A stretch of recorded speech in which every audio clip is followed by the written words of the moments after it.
और शुरुआत बंगाल में करप्शन के धन कुबेरों पर हो रही बड़ी कार्रवाई की खबर के साथ। बंगाल में जमीन और अवैध वसूली के नाम पर जमकर भ्रष्टाचार हुआ पिछले 15 सालों में। चुनावों के दौरान इसी का जिक्र भी किया गया, इसका पर्दाफाश भी किया गया। बंगाल में सोना पप्पू केस में अब तक कई गिरफ्तारियां हो चुकी हैं। आज ईडी की टीम ने कोलकाता समेत बंगाल के कई इलाकों में रेड की, भ्रष्टाचारियों की नींद उड़ा दी। बंगाल पुलिस ने आरोपी के करीब 7 से 9 ठिकानों पर सुबह 6 बजे से छापेमारी की कार्रवाई शुरू की थी और खबर यह कि इस रेड में जांच एजेंसीज को भ्रष्टाचार से जुड़े हुए कई अहम राज पता चले हैं। बंगाल में सोना पप्पू केस क्या है बताऊं आपको, उसके पहले दिखाता हूं आपको कैसे आज ईडी ने इन धन कुबेरों के खिलाफ ताबड़तोड़ एक्शन लिया।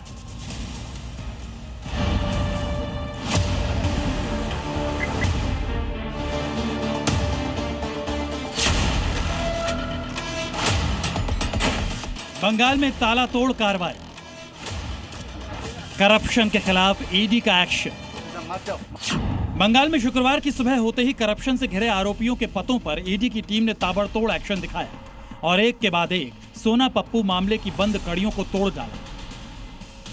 कोलकाता का कस्बा, कोलकाता का चक्रबेड़िया, कोलकाता का रॉयड स्ट्रीट, मुर्शिदाबाद के कांडी में शांतनु सिन्हा विश्वास के घर, मोहम्मद अली उर्फ मैक्स राजू के ठिकाने, शांतनु विश्वास के भांजे सौरव अधिकारी के ठिकाने और कोलकाता पुलिस के एसआई रुहिल अमीन अली के घर पर ईडी और पुलिस की टीमों ने सुबह 6 बजे ही धावा बोल दिया। जबरन वसूली गिरोह चलाने के आरोप में गिरफ्तार कोलकाता पुलिस के डिप्टी कमिश्नर शांतनु सिन्हा विश्वास के मुर्शिदाबाद के ठिकाने पर ईडी ने रेड मारी। ये घर पिछले 7 दिनों से बंद पड़ा था, इसलिए ईडी के अधिकारियों ने घर के बाहर से ही अपनी जांच पड़ताल शुरू कर दी और स्थानीय लोगों से बात के बाद ताला तोड़कर घर में घुस गए। इसका गेट में जो लॉक था उसको तोड़ के अंदर गया है। सीबीआई 6 अधिकारी अभी तक अंदर है। सुबह से छानबीन चल रहा है जे इस एरिया में कितना मकान है, मकान का अंदर क्या है और जो रिनोवेशन का वर्क चल रहा था शांतनु सिन्हा का, उसमें कितना खर्च हुआ है और वो पैसा कहाँ से आया है। वहीं ईडी अधिकारियों की एक और टीम कोलकाता के रॉयड स्ट्रीट स्थित एक होटल पहुंची और होटल के मैनेजर से बात करते हुए वहां भी सर्च ऑपरेशन चलाया। साथ ही बंगाल में करप्शन के दूसरे धन कुबेरों के अड्डे पर भी ईडी ने अपना डंडा चलाया। मनी लॉन्ड्रिंग मामले से जुड़े मोहम्मद अली, सौरव अधिकारी और शांतनु के भांजे के ठिकाने पर ईडी ने करप्शन से जुड़े सबूतों को खंगाल के सूत्र अनुसार ये दोनों ही फ्लैट में बहुत ऐसी डॉक्यूमेंट और पैसा मिलने की संभावना है जो शांतनु सिन्हा विश्वास, सोना पप्पू और जय कामदार तीनों को एक साथ बिठा के ईडी ने जो इंटरोगेशन किया उसके चलते बहुत ही महत्वपूर्ण सूत्र ईडी के हाथ में आया है। तलाशी कर रही है, यहाँ पे बिल्कुल छापा मारे जा रहे हैं। यहाँ की जो पूरी की पूरी जो सूत्र है ईडी अनुसार अभी तक कोलकाता और जिला में 9 जगह में इस तरह से छापेबाजी चल रहा है।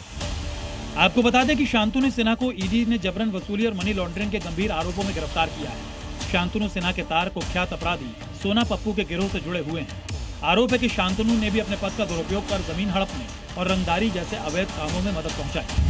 बंगाल में चुनाव के दौरान ही सोना पप्पू के मनी लॉन्ड्रिंग और जमीन घोटाले में कई बड़े नाम सामने आ चुके थे और अब पश्चिम बंगाल में आज ईडी की ताबड़तोड़ छापेमारी से हलचल तेज हो गई है। माना जा रहा है कि आने वाले दिनों में इस पूरे मामले में कई और बड़े और अहम खुलासे हो सकते हैं। ब्यूरो रिपोर्ट, जी मीडिया।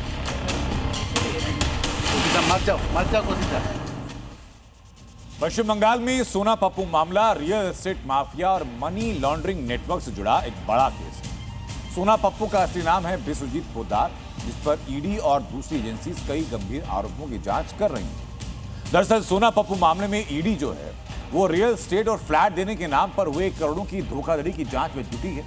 इसके साथ ही मामले में जमीन कब्जाने और दबाव बनाकर सस्ती जमीन हड़पने के भी आरोप हैं। सोना पप्पू गैंग पर रंगदारी और अवैध वसूली से करोड़ों की उगाही करने का मामला दर्ज किया गया। आरोपियों पर हवाला और मनी लॉन्ड्रिंग नेटवर्क चलाने का आरोप है।